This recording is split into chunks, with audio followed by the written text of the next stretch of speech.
Hi friends, ചെമ്പനീർ പൂവിൻ്റെ മറ്റൊരു റിവ്യൂയിലേക്ക് സ്വാഗതം. ശ്രുതിയുടെയും സുധിയുടെയും ആ ഹണിമൂൺ ട്രിപ്പ് അവിടെ മാറ്റിവെക്കുകയാണ്.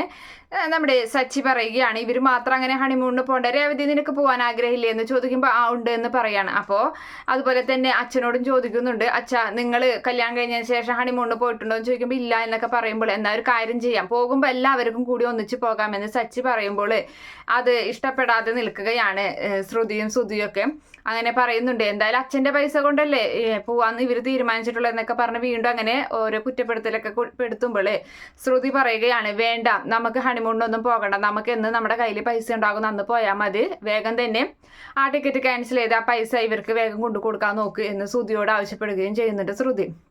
അങ്ങനെ ശ്രുതി അത് പ്രകാരം ടിക്കറ്റൊക്കെ ക്യാൻസൽ ചെയ്ത് ആ പൈസ അച്ഛൻ്റെ കയ്യിൽ കൊണ്ടു കൊടുക്കുകയാണ്. അപ്പോൾ അച്ഛൻ്റെ കയ്യിൽ നിന്ന് നേരെ തട്ടിപ്പറിച്ച് വാങ്ങിക്കുകയാണ് സച്ചി. എന്നിട്ട് പറയാണ്, ഇതൊന്ന് എണ്ണി നോക്കട്ടെ ആദ്യം തന്നെ എന്ന് പറയുന്നുണ്ട്. 1 ലക്ഷമാണെന്ന് പറഞ്ഞിട്ടാണല്ലോ തിരിച്ചു കൊടുക്കുന്നത്.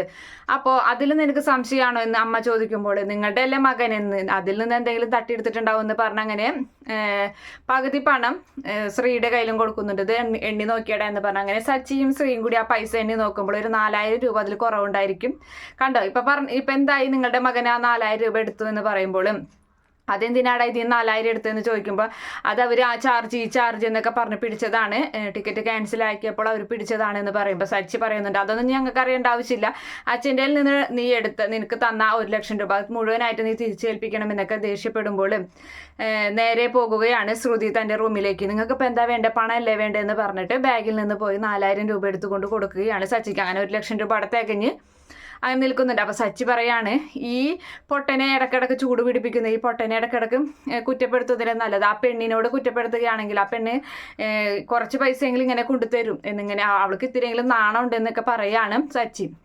അങ്ങനെ ആ പണം അച്ഛൻ്റെ കയ്യിൽ കൊടുക്കുമ്പോൾ അച്ഛൻ പറയുന്നുണ്ട് അമ്മയുടെ കയ്യിൽ കൊടുക്കാൻ. അപ്പോൾ സച്ചിക്ക് ഇഷ്ടപ്പെടുന്നില്ല. സച്ചി പറയണം, അച്ഛൻ്റെ പൈസ അച്ഛൻ തന്നെ വെക്കുന്നതല്ലേ നല്ലതെന്നൊക്കെ പറയുന്നുണ്ട്, നീ അമ്മയുടെ കയ്യിൽ കൊടുത്തു എന്ന് പറയണം. അങ്ങനെ ആ പൈസ കൊണ്ടിട്ട് എന്തായാലും പലിശക്കാരന് പൈസ കൊടുക്കാൻ വേണ്ടി പോവുകയാണ് നമ്മുടെ ചന്ദ്രയാണെങ്കിൽ. അതേ സമയത്ത് തന്നെ സച്ചിയും പോവുകയാണ് സച്ചിയുടെ കാറിൻ്റെ അടവടയ്ക്കാൻ വേണ്ടിയിട്ട്.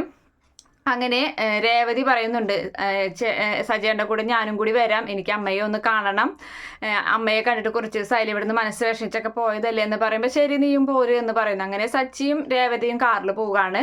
ചന്ദ്രയാണെങ്കിൽ നടന്നു പോകുന്നുണ്ട്. അപ്പോൾ ചന്ദ്രയെ കാറിൽ കയറ്റാമെന്ന് പറയുമ്പോൾ സച്ചി പറയുന്നത്, അവർ എവിടേക്കെങ്കിലും പൊക്കോട്ടെ, വെറുതെ ആവശ്യമില്ലാത്തതിന് നമ്മളെന്തിനാ നിൽക്കണമെന്ന് പറഞ്ഞ് അങ്ങനെ ഇവർ രണ്ടുപേരും കാറിൽ പോവാണ്, ചന്ദ്ര നടന്നു പോകണം. അങ്ങനെ കുറച്ച് ദൂരം നടക്കുമ്പോൾ ഒരു ഓട്ടോ കിട്ടുന്നുണ്ട്. അപ്പോൾ ഇതിനിടയിലാണെങ്കിൽ രേവതിയുടെ സഹോദരനും മറ്റൊരു കൂട്ടുകാരനോട് ായിട്ട് തനിക്കുണ്ടായ അപമാനത്തെ പറ്റിയൊക്കെ പറയുകയാണ്. അതായത് ചന്ദ്ര തന്നെ അപമാനിച്ചതും അവന് തല്ല് കിട്ടിയ കാര്യങ്ങളും അവിടുത്തെ പണം കട്ടു എന്നൊക്കെ പറഞ്ഞിട്ടുള്ള ആ ഒരു കാര്യങ്ങളൊക്കെ പറയുകയാണ്. അപ്പോൾ ആ കൂട്ടുകാരൻ പറയുന്നുണ്ട്, നിന്നെ ഇത്രയധികം അപമാനിച്ചാൽ അവർക്കൊരു പണി കൊടുക്കണ്ടേന്ന് ചോദിക്കുകയാണ്. അപ്പോൾ എന്ത് പണിയാണെന്ന് ചോദിക്കുമ്പോഴും എന്തായാലും ആ പണത്തിൻ്റെ പേരിലല്ലേ നിന്നെ അപമാനിച്ചത്, ആ പണം നമുക്ക് കൈക്കലാക്കണമെന്ന് പറയണം. അപ്പോൾ അത് വേണ്ടാന്നൊക്കെ രേവതിയുടെ സഹോദരൻ പറയുന്നുണ്ടെങ്കിലും നീ മിണ്ടാതിരിക്കട്ടെ, അങ്ങനെയെങ്കിലും ഒരു പണി കൊടുക്കണമെന്ന് പറഞ്ഞു. അപ്പോൾ ഈ ചന്ദ്രയാണെങ്കിൽ ഓട്ടോയിൽ ഇങ്ങനെ പോയിക്കൊണ്ടിരിക്കുന്നത്, ആ ഓട്ടോക്കാരനാണെങ്കിൽ ഈ രേവതിയുടെ സഹോദരൻ്റെ കൂട്ടുകാരൻ്റെ ഒക്കെ ആളാണ്. അപ്പോൾ അയാൾ ഓട്ടോ കേടായ രീതിയിൽ അങ്ങനെ ഒരു ഭാഗത്ത് നിർത്തുന്നുണ്ട്. എന്നിട്ട് ഇവരാണെങ്കിൽ പുറകിലൂടെ വരികയാണ്, ബൈക്കിൽ ഇങ്ങനെ വരികയാണ്. അപ്പോൾ ചന്ദ്രയോട് ഓട്ടോക്കാരൻ പറയുകയാണ്, ഇത് കേടായി ഇനി പോകാൻ പറ്റില്ല എന്ന് പറയുമ്പോൾ ചന്ദ്ര ഓട്ടോയിൽ നിന്ന് ഇറങ്ങി പതുക്കെ അങ്ങനെ നടന്നു പോവുകയാണ്. ആ സമയത്ത് ഹെൽമെറ്റൊക്കെ ധരിച്ച് മുഖമൊക്കെ മറച്ചതിന് ശേഷം നമ്മുടെ ശരത്ത് എന്ന് പറയുന്ന രേവതിയുടെ സഹോദരനും കൂട്ടുകാരും കൂടി ബൈക്കിൽ വന്നിട്ട് ആ ബാഗ് അങ്ങ് തട്ടിപ്പറിച്ച് കൊണ്ടുപോവുകയാണ്, 1 ലക്ഷം രൂപ. അപ്പം ചന്ദ്രയ്ക്ക് ഒന്നും ചെയ്യാൻ പറ്റുന്നില്ല. ചന്ദ്ര ഓടി എടുക്കുന്നുണ്ടെങ്കിലും ആരും ഓടിക്കൂടെയൊന്നും ഇല്ല. അതുപോലെ തന്നെ അതിൽ നിന്ന് ആ പണം എടുത്തിട്ട് ആ ബാഗ് വലിച്ചെറിഞ്ഞ് കൊടുക്കുകയും ചെയ്യുന്നുണ്ട്. അങ്ങനെ ഓടിച്ചെന്ന് ചന്ദ്ര പണം ബാഗ് എടുത്ത് നോക്കുമ്പോൾ പണമൊന്നും ഇല്ല അതിൽ. അപ്പോൾ അവിടെ ഉള്ളവരോടൊക്കെ പറയാണ്, അയ്യോ എൻ്റെ പണം മോഷ്ടിച്ചുകൊണ്ട് പോയി എന്ന് പറയുമ്പോൾ വേഗം തന്നെ പോലീസിൽ കേസ് കൊടുക്കാൻ അവർ പറയാണ്.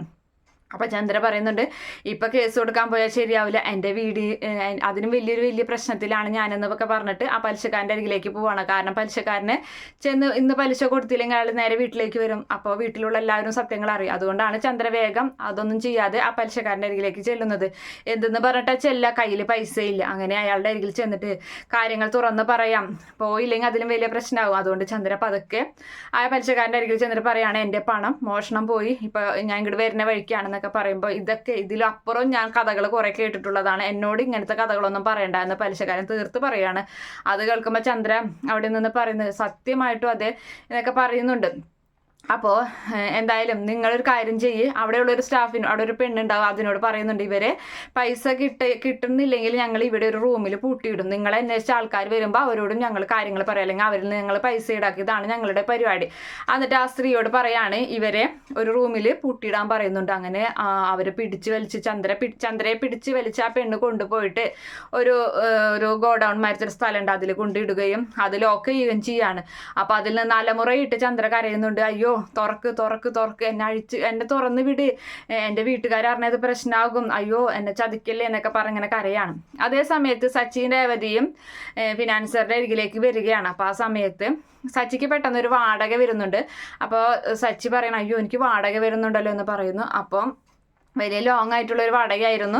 അപ്പോൾ രേവതിയോട് പറയുന്നുണ്ട് നിനക്ക് അയാളെ എടുത്ത് പോയിട്ട് ഈ പൈസ കൊണ്ട് അടയ്ക്കാൻ പറ്റുമോ എന്ന് ചോദിക്കുമ്പോൾ ഞാൻ അടച്ചോളാം എന്ന് പറയുന്നു. അങ്ങനെ സച്ചിയുടെ കയ്യിൽ നിന്ന് ആ പണം വാങ്ങിക്കുകയും അതുപോലെ തന്നെ രേവതിക്ക് ഓട്ടോറിക്ഷയ്ക്കും പിന്നെ വീട്ടിലേക്ക് എന്തെങ്കിലും വാങ്ങിക്കൊടുക്കാനുള്ള പൈസയൊക്കെ സച്ചി വേറെ കൊടുക്കുകയൊക്കെ ചെയ്യുന്നുണ്ട്. അങ്ങനെ സച്ചി പോവുകയാണ്. അതിനുശേഷം രേവതി ഫിനാൻസറുടെ അരികിലേക്ക് വരികയുന്നുണ്ട്. അങ്ങനെ സച്ചി എന്തെന്നൊക്കെ ചോദിക്കുന്നുണ്ട്. അപ്പോൾ സച്ചിയുടെ കയ്യിലാണെങ്കിൽ അടയ്ക്കാനുള്ള മുഴുവൻ പൈസയും ഉണ്ടായിരുന്നു. അങ്ങനെ അത് സച്ചിയുടെ കയ്യിലല്ല, രേവതിയുടെ കയ്യിൽ സച്ചിയുടെ അടയ്ക്കാനുള്ള മുഴുവൻ പൈസ ഉണ്ടായിരുന്നു. അപ്പോൾ അതൊക്കെ അടച്ചതിന് ശേഷം അവിടെ ഇങ്ങനെ നിൽക്കുമ്പോൾ ഈ ചന്ദ്രയുടെ ഒച്ച ഇങ്ങനെ കേൾക്കാണ്, തുറന്ന് വിട് എന്നിങ്ങനെ പറഞ്ഞിട്ട്. അപ്പോൾ അവിടുത്തെ ഒരു പെണ്ണിനോട്, ഇത് എഴുതി വെക്കണ ഒരു പെണ്ണിനോട് ചോദിക്കുന്നുണ്ട് ആരാ ഈ കരയുന്നതെന്ന് ചോദിക്കുമ്പോൾ ആരോ ഒച്ചെടുക്കുന്നുണ്ടല്ലോ എന്ന് ചോദിക്കുമ്പോൾ ഇവിടെ പലിശ അടയ്ക്കാൻ കൊടുക്കാതെ വന്നപ്പോൾ ഇവിടെ പിടിച്ച് റൂമിൽ പൂട്ടിയിട്ടതാണെന്ന് പറയുന്നുണ്ട്. അയ്യോ അങ്ങനെയൊക്കെ ചെയ്യുന്നത് തെറ്റല്ലേ എന്നൊക്കെ ഇങ്ങനെ രേവതി പറയാണ് കേട്ടോ.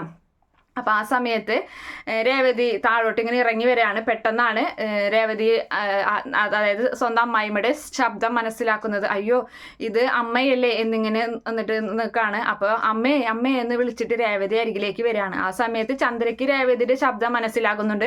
ചന്ദ്ര അയ്യോ ഇത് രേവതിയാണല്ലോ എന്ന് പറഞ്ഞ് വേഗം തന്നെ അവിടെ ഒരു ഇരുട്ടുമുറിയിൽ തന്നെ അവിടെ ഉള്ളൊരു സ്ഥലത്ത് ഇങ്ങനെ ഒളിച്ചു നിൽക്കുകയാണ്. അപ്പോൾ രേവതി ആണെങ്കിൽ അതിലിങ്ങനെ വന്നിട്ട് ആ ഗ്രില്ലിൻ്റെ ഇടയിൽ കൂടെ അമ്മേ എന്നിങ്ങനെ വിളിക്കുന്നുണ്ട്. പെട്ടെന്ന് രേവതി ചന്ദ്രയെ കാണുകയും ചെയ്യുകയാണ്. അങ്ങനെ അമ്മ എന്താ ഇവിടെ എന്ന് ചോദിക്കുമ്പോൾ അതൊക്കെ പറയാം, നീ എന്നെ ഇവിടുന്ന് പുറത്തിറക്കാൻ പറ്റുമോ നോക്കുക. അയ്യോ ഞാൻ വേഗം തന്നെ ഏട്ടനെ വിളിച്ച് പറയാമെന്ന് പറയുന്നുണ്ട്. വേണ്ട നീ ആരെയും വിളിക്കണ്ട എന്ന് അവിടെ നിന്നിട്ട് ഓടി വിളിയിട്ടിട്ട് ചന്ദ്ര പറയുന്നുണ്ട്. പക്ഷേ നമ്മുടെ രേവതി ആണെങ്കിൽ അത് കേൾക്കുന്നില്ല. വേഗം ഫോൺ എടുത്ത് സച്ചിയോട് വിവരം പറയുന്നുണ്ട്, ഇവിടേക്ക് വരാനും പറയാണ്. അപ്പം സച്ചിക്ക് ഇത് കേൾക്കുമ്പോൾ ആകെ ദേഷ്യം വരുന്നുണ്ട്. എന്തായാലും അവൻ ഓടി പാഞ്ഞെത്തുന്നുണ്ട്. അതുപോലെ തന്നെ അച്ഛനെയും വിളിച്ചറിയിക്കുകയാണ്. അങ്ങനെ അച്ഛനും അവിടേക്ക് ഒരു ഓട്ടോ വിളിച്ച് അച്ഛൻ എത്തുന്നുണ്ട്, രവീന്ദ്രൻ എത്താണ്. അങ്ങനെ ആ സമയത്ത് വേഗം ഫിനാൻസറുടെ അരികിലേക്ക് ചെല്ലുകയാണ് ഇവർ. എന്താണ് സംഭവിച്ചത്, എന്താണ് ഭാര്യ ഇങ്ങനെ പൂട്ടിയിടാനുള്ള കാരണം എന്നൊക്കെ ഇങ്ങനെ അന്വേഷിക്കുന്നുണ്ട്. അപ്പോൾ ആ സമയത്ത് പറയുന്നുണ്ട് അവരിങ്ങനെ മുദ്ര പേപ്പർ ഇങ്ങനെ പണയം വെച്ചിട്ടുണ്ട്, ഇത്ര ലക്ഷം രൂപ കടം എടുത്തിട്ടുണ്ട് എന്നൊക്കെ പറയുമ്പോൾ അല്ലാതെയാവുകയാണ് അവർ രണ്ടുപേരും. സച്ചിയാണെങ്കിലും രവീന്ദ്രനാണെങ്കിലും ആകെ അന്തം വിട്ട് നിൽക്കുകയാണ്. അപ്പോൾ വീട്ടുകാരറിയാതെയാണ് ഇത് വെച്ചിട്ടുള്ളതെന്ന് എനിക്കറിയാം. ഈ വീട്ടുകാരെ കൊണ്ട് ഇവിടെ വന്ന് ഒപ്പിടിക്കാൻ പറഞ്ഞിട്ടും അവരതൊന്നും കേട്ടില്ല എന്നൊക്കെ ഇങ്ങനെ പറയുന്നത് കേട്ട് അവർ അന്തം വിട്ട് നിൽക്കുകയാണ്. അപ്പോൾ രേവതി പറയുന്നുണ്ട് എന്തായാലും ഇങ്ങനെയൊന്നും ചെയ്യാൻ പാടില്ല, അവരെ വിട്ടയക്കി, ഞങ്ങൾ എന്തായാലും വീട്ടുകാരെല്ലാവരും വന്നില്ലേ എന്നൊക്കെ ഇങ്ങനെ പറയാണ്.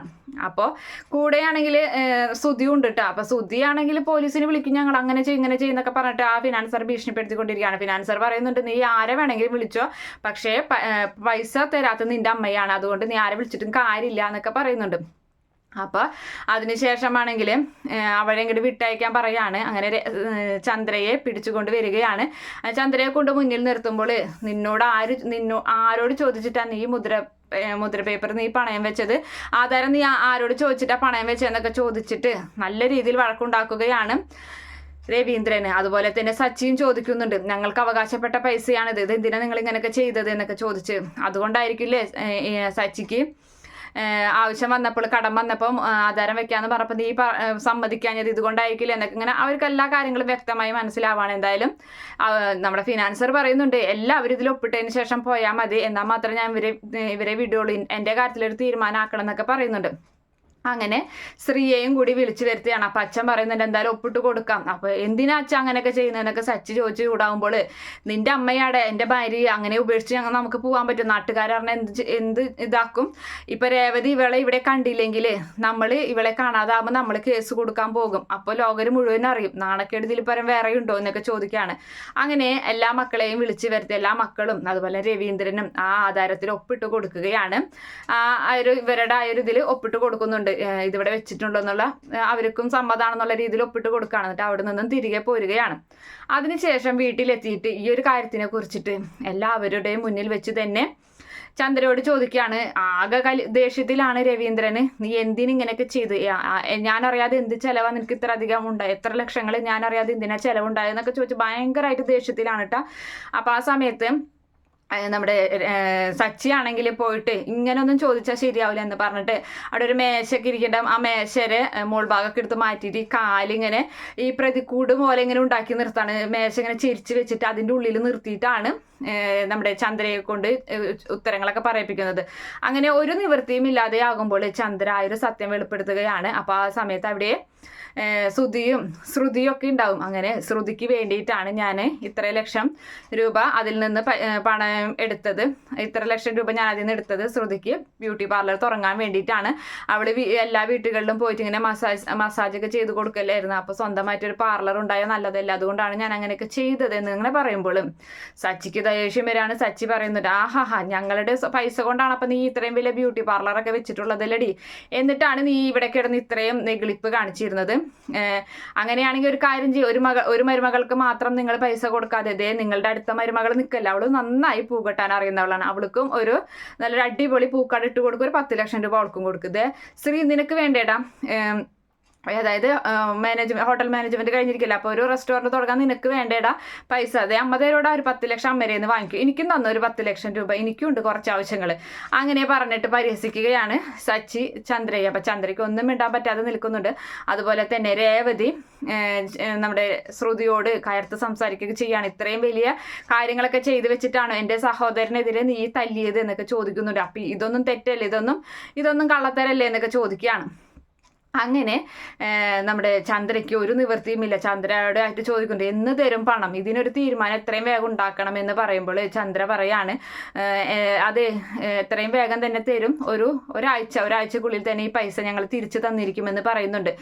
അപ്പോൾ ചന്ദ്ര അങ്ങനെ ഒരു വാക്കും പറഞ്ഞ് അവിടുന്ന് രക്ഷപ്പെട്ട് പോവുകയാണ്.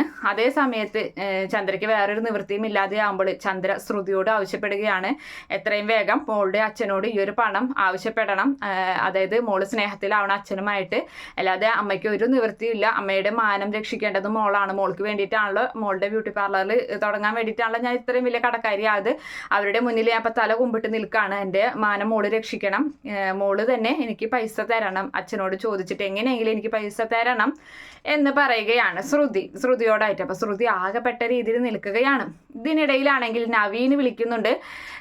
നവീൻ വിളിച്ചിട്ട് മലേഷ്യയിലുള്ള അതായത് ശ്രുതിയുടെ മാമനാണെന്നൊക്കെ പറയാണ്, വെറുതെ ചുമ്മാ അവനിങ്ങനെ. അപ്പോൾ അവൻ്റെ അസുഖങ്ങളൊക്കെ ഏകദേശം മാറി, ഇനി എന്താകുന്നുള്ളത് നമുക്ക് അടുത്ത റിവ്യൂവിൽ കേൾക്കാം. Okay friends, bye, thank U.